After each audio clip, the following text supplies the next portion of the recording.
कैसा हो मऊगंज शो के सभी दर्शकों को मेरा प्यार भरा नमस्कार।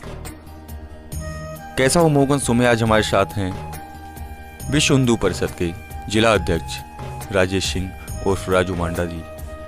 साथ ही साथ हमारे दूसरे मेहमान हैं एडवोकेट प्रफुल्ल उपाध्याय जी। तो आइए शुरू करते हैं आज का शो मिथिलेश त्रिपाठी के साथ। नमस्कार।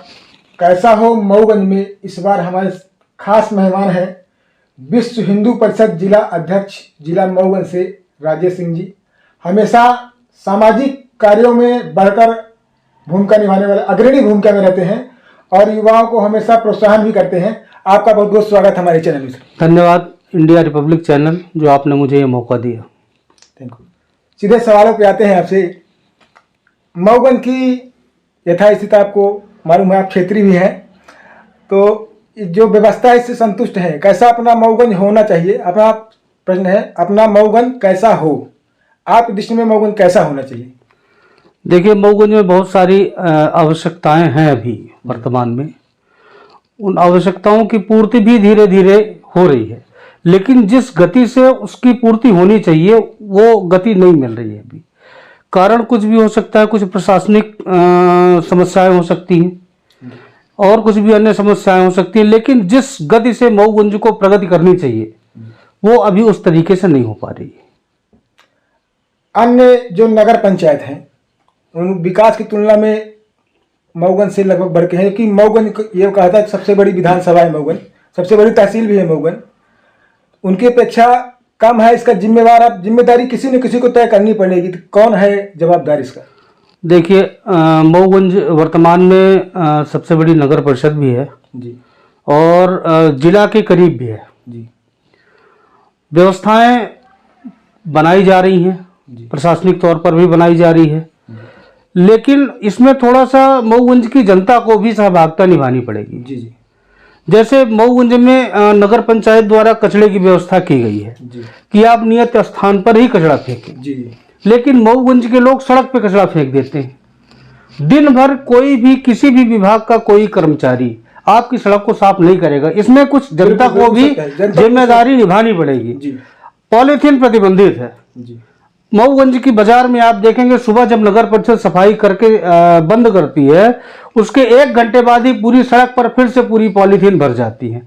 तो कहीं ना कहीं जनता को भी अपनी जिम्मेदारी लेनी होगी।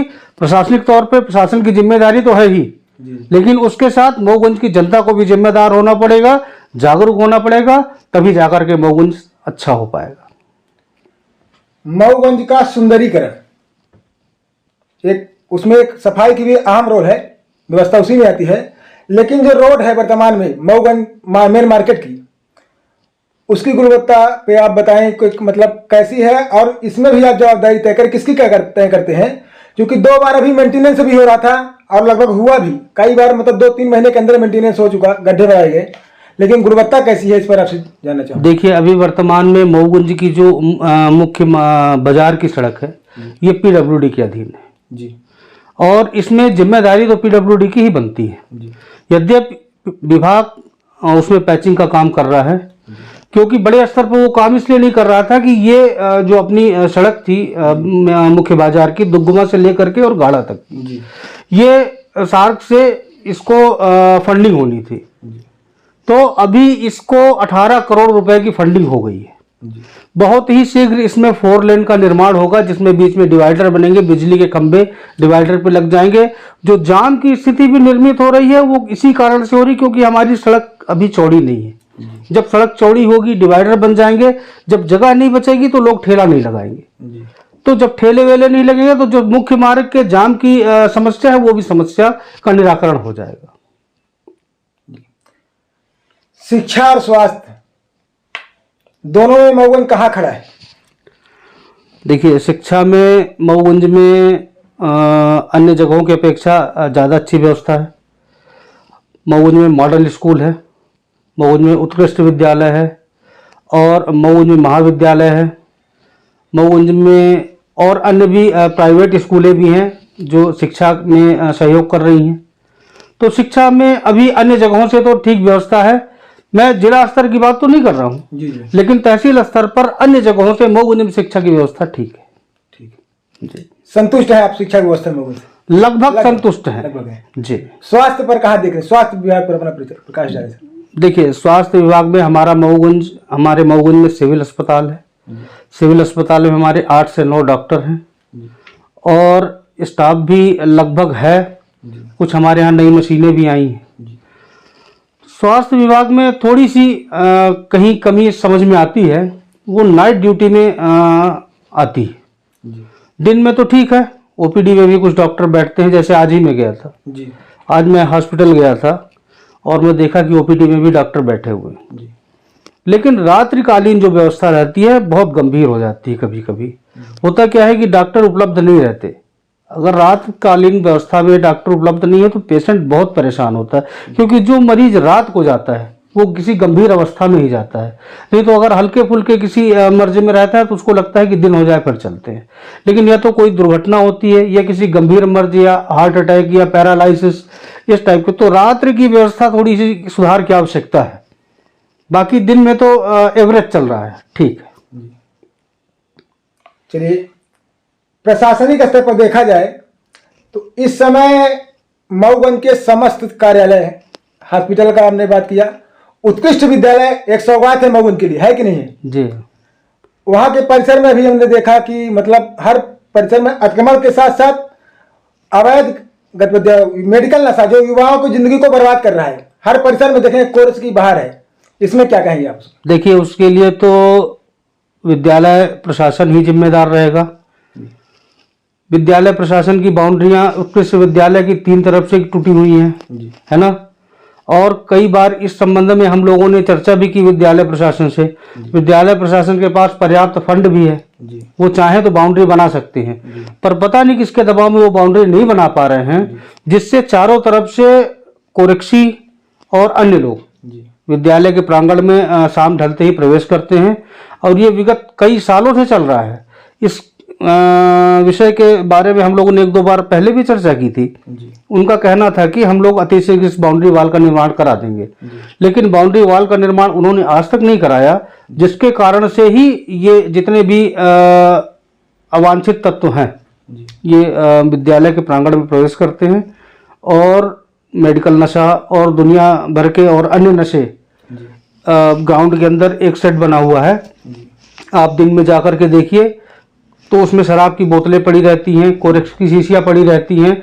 तो इसके लिए तो निश्चित तौर पे विद्यालय प्रशासन ही जिम्मेदार है, क्योंकि उनके पास रात्रि के अलग चौकीदार रहते हैं और दिन के अलग चौकीदार रहते हैं। तो ये चौकीदार उनके क्या करते हैं ये उनकी जिम्मेदारी है। पुलिस प्रशासन कहाँ है? पुलिस प्रशासन इसमें, ये मेडिकल नशा आ रहा है क्षेत्र में, बढ़ रहा है, मिल रहा है, इस पर किसकी जवाबदेही? पुलिस प्रशासन लगता है कि थोड़ा बहुत उसके ऊपर।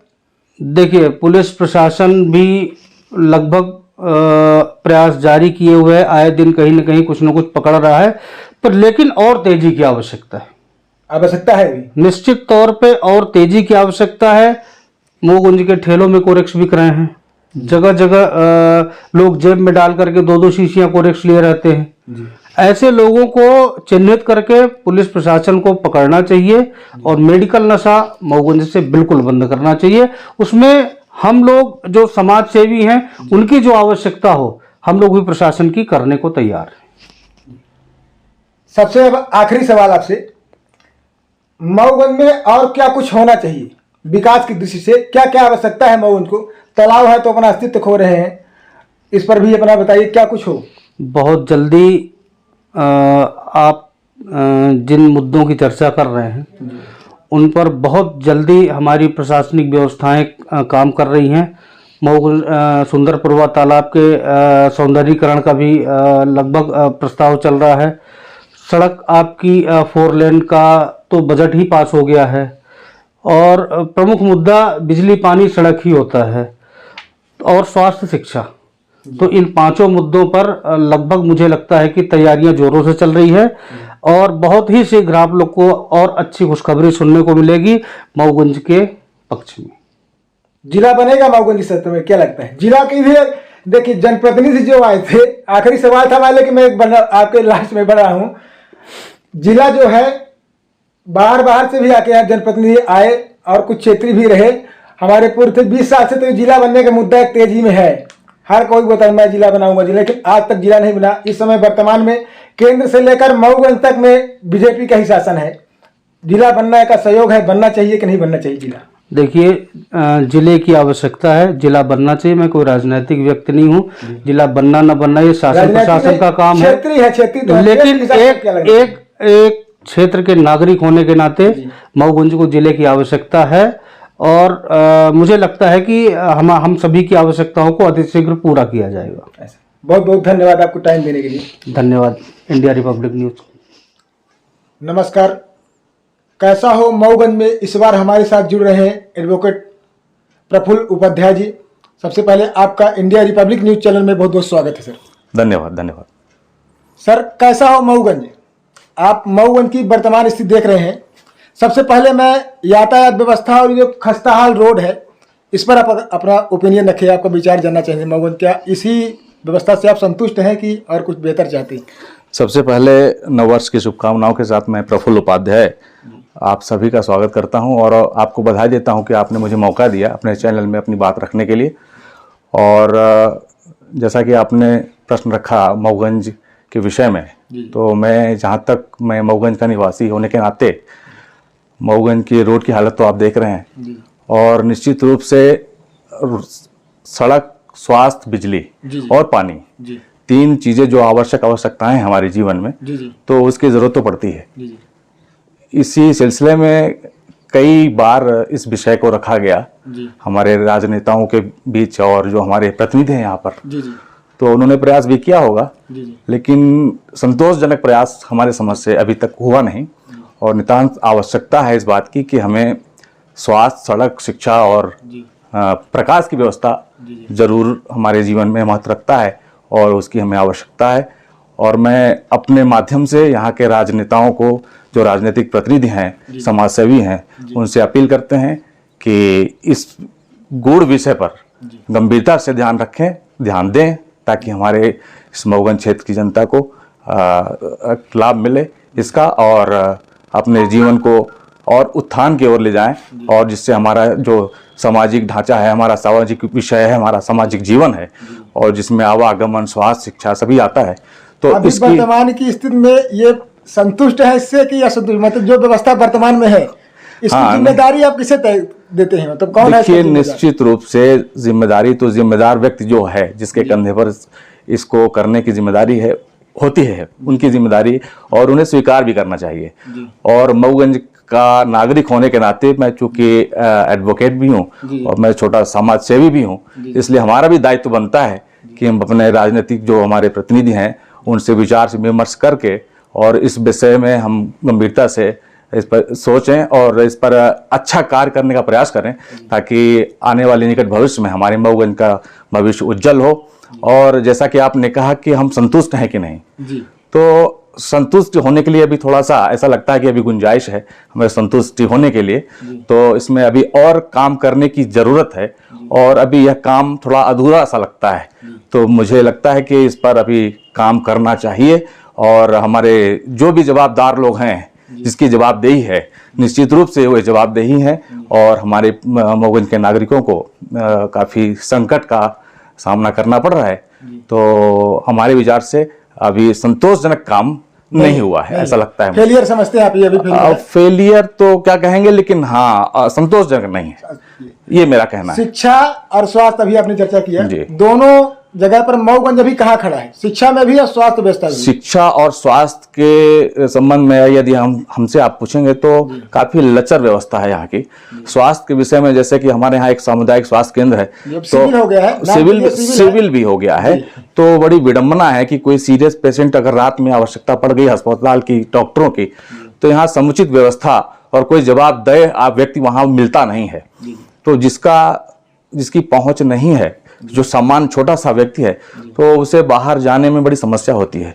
कोई साधन नहीं है, कोई डॉक्टर नहीं है, तो अचानक अगर कोई बीमार हो गया तो हमें ऐसा लगता है कि काफी संकट का विषय है। इस पर हमारे राजनीतिक प्रतिनिधियों को और जो भी हमारे समाज में इस विचार को समझने वाले लोग हैं, उनको सोचने का बिल्कुल उनकी जिम्मेदारी है, सोचना चाहिए। और हमारा मऊगंज काफी विकासशील होता जा रहा है, लेकिन इसी मऊगंज के लेवल पे और भी कई तहसीलें हैं, हम तमाम देखा करते हैं, काफ़ी वहाँ डेवलपमेंट के काम हो रहे हैं, लेकिन गति बहुत बहुत कम है यहाँ की।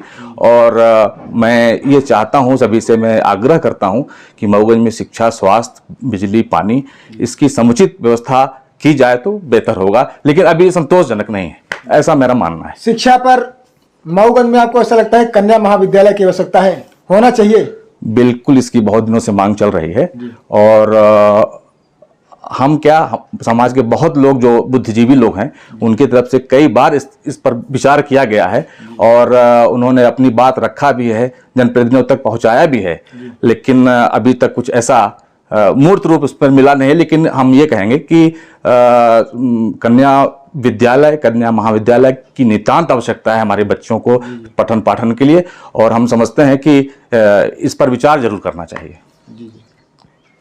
सर, इसके साथ जैसे आप ये एक मुद्दा है अपना जिला बनाने को लेकर है, और जिला बनाना को लेकर मतलब जितने भी प्रतिनिधि थे अपने, लगभग 15 साल से 3 पंचवर्षीय से जिला का मुद्दा बहुत हाई पे चल रहा है। जो भी आ रहा है तो भी बोला मैं जिला बनाऊंगा। लक्ष्मण तिवारी जी हुए, पूर्व विधायक बन्ना जी हुए, वर्तमान विधायक आदरणीय पटेल जी हुए जी, लेकिन अभी तक जिला बना नहीं। क्या अब लगता है कि जब मऊगंज में से लेकर और केंद्र तक बीजेपी के शासन है तो मऊगंज को जिला बनना चाहिए, सहयोग है, बनना चाहिए कि नहीं बनना चाहिए? बहुत गूढ़ विषय है जी। आज की जो परिस्थिति है, जो समय चल रहा है, और हमारी समझ से बहुत अच्छा समय था। हमारे यहाँ हमारे जो विधायक वो भी बीजेपी से हैं, हमारे सांसद महोदय भी बीजेपी से हैं, हमारी सरकार भी बीजेपी की है, और ईश्वर कृपा से हमारे विधानसभा अध्यक्ष भी बीजेपी के हैं। तो हम लोगों को तो बड़ी आशा थी कि शायद अब की बार जिला का जो हमारे क्षेत्र की जनता की मांग थी, तो लगभग ऐसा लगता था कि संतोषजनक कुछ निर्णय होगा। और इस विधानसभा के पहले, जैसा कि एक जिला बनाओ समिति भी आपने देखा होगा, उन्होंने संघर्ष समिति का गठन किया था, उन्होंने अपनी बात रखा था, सशर्त बात रखा था, लेकिन हमारे समझ से जहां तक मुझे जानकारी है उस पर अभी कोई माकूल कोई कार्यवाही इस पर नहीं हुई है। लेकिन मऊगंज जिला यदि अब न बना तो मुझे नहीं लगता है कि ये भी फिर कभी जल्दी बन पाएगा। लेकिन ये निश्चित रूप से मैं कहूँगा एक आम नागरिक के हैसियत से कि मऊगंज जिला बनने लायक है। सारी चीज़ें मऊगंज को जिला बनाने के लिए यहाँ पर मतलब जो भी मतलब मौजूदा हालत में है वो सभी पूर्णतः यहाँ उस आवश्यकता को पूर्ति करती हैं। तो अगर नहीं होता है तो ये हमारे जनता का हमारा दुर्भाग्य है। और मऊगंज को जिला बनाना निश्चित रूप से बहुत दिनों से चल रहा है। मार्तंड सिंह के समय से ये इस पर चर्चाएं हो रही थी, जब हमारे महाराजा मार्तंड सिंह सांसद रहे। तो अच्छा, दुर्भाग्य था कि कभी भाजपा का सरकार था तो विधायक दूसरे दल का होता था, कभी ये चलता था क्रमशः, लेकिन ये इतना अच्छा संयोग बना। लेकिन इस संयोग को हम भुना नहीं पा रहे हैं, या तो हमारा दुर्भाग्य है या अब मैं क्या कहूँ। तो इससे बड़ा खेद और दुख भी है हम लोगों को, क्योंकि हम यहाँ के नागरिक और जो बुद्धिजीवी लोग हैं प्रयासरत हैं निश्चित रूप से, और कहीं ना कहीं हमारे में कमी हो सकती है कि कुछ ऐसी कमी रह जा रही है कि हम अपनी बात को मनवाने के लिए पूर्णतः दबाव नहीं बना पा रहे हैं। लेकिन मैं समझता हूँ कि हम लोगों की आवाज़ मुख्यमंत्री तक जाएगी, हमारे प्रतिनिधियों तक जाएगी, और हमारे इस आवाज़ को और मजबूती प्रदान करेंगे और जिला बनाने का प्रयास करेंगे, क्योंकि अगले 1 साल में भी चुनाव भी होने वाला है। तो मुझे ऐसा लगता है कि निश्चित रूप से मऊगंज जिला तो बनेगा, इसकी गारंटी है। लेकिन अब कब तक बनेगा ये थोड़ा विचार नहीं प्रश्न, इसकी गारंटी नहीं है। और हम चाहेंगे कि जिला बन जाए तो हम लोगों को बहुत बड़ा सौगात मिल जाएगा जिले के रूप में, और हमारे मऊगंज की जनता के लिए इससे बड़ा कोई अवसर हमारी समझ से नहीं है। तो जिला बहुत जरूरी है। सबसे बड़ा एक मुद्दे को मैं और लेके आऊंगा मऊगंज का प्रत्येक शासकीय कार्यालय आप देख रहे होंगे, समस्त कार्यालय अतिक्रमण की चपेट में है। यहाँ तक कि विद्यालय, शिक्षा का मंदिर भी सुरक्षित नहीं है, वहाँ पे असामाजिक तत्वों ने जवाब बनाया है। पूरे मऊगंज में कोरस मतलब मेडिकल नशा की बाहर से छाई है, कहीं भी जाइए। इसमें किसकी जिम्मेदारी तय करेंगे, कौन है जिम्मेदार इसका? देखिए, नशा मुक्ति एक बहुत बड़ा मिशन है हमारे भारत का, जी। तो उस पर काम तो चल रहा है, लेकिन मूर्त रूप पर जमीन पर यह काम अभी नहीं हो पा रहा है। इस विषय इस बात का कष्ट है हम लोगों को, और हमारी युवा पीढ़ी जो रास्ता भटकती जा रही है। तो हम चाहेंगे, अच्छा आपने जो एक बात कहा कि जवाबदारी किसकी है, तो जवाबदारी हमारी भी है। हम केवल सारी जवाबदारी सरकार और पदनीत पर नहीं डाल सकते। ये हम समाज में चूंकि रहते हैं और समाज के जिम्मेदार व्यक्ति की हैसियत से, एक नागरिक की हैसियत से हमारी भी जिम्मेदारी है लोगों को हम जागरूक करें, उन्हें समझाएं। लेकिन जो नए युवा भटक रहे हैं अपने रास्ते से, दूसरे दिशा में जा रहे हैं, नशे के रास्ते में जा रहे हैं, तो एक जागरूकता का अभियान चलाना होगा।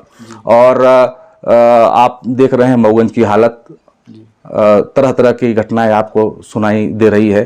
कभी कोई किसी का छीन ले रहा है, कभी कुछ हो रहा है, कुछ नशे की बात आपने की, फोरेक्स और ये, तो ये चीजें थोड़ा सा तकलीफ देती हैं। तो समाज में जो जिस के लिए मऊगंज जाना जाता था, थोड़ा सा मऊगंज के नागरिक होने के नाते इस बात की तकलीफ है कि मऊगंज के बारे में लोग ये कहते हैं कि यहाँ नशा बहुत ज्यादा हावी हो रहा है।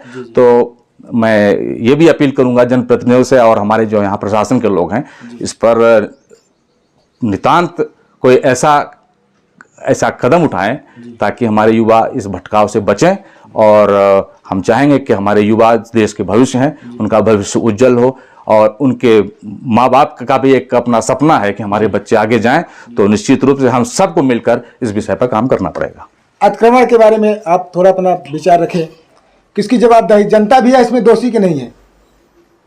निश्चित रूप से अब मैं दोषी तो नहीं कहूंगा, लेकिन देखिए बेरोजगारी भी मुद्दा है।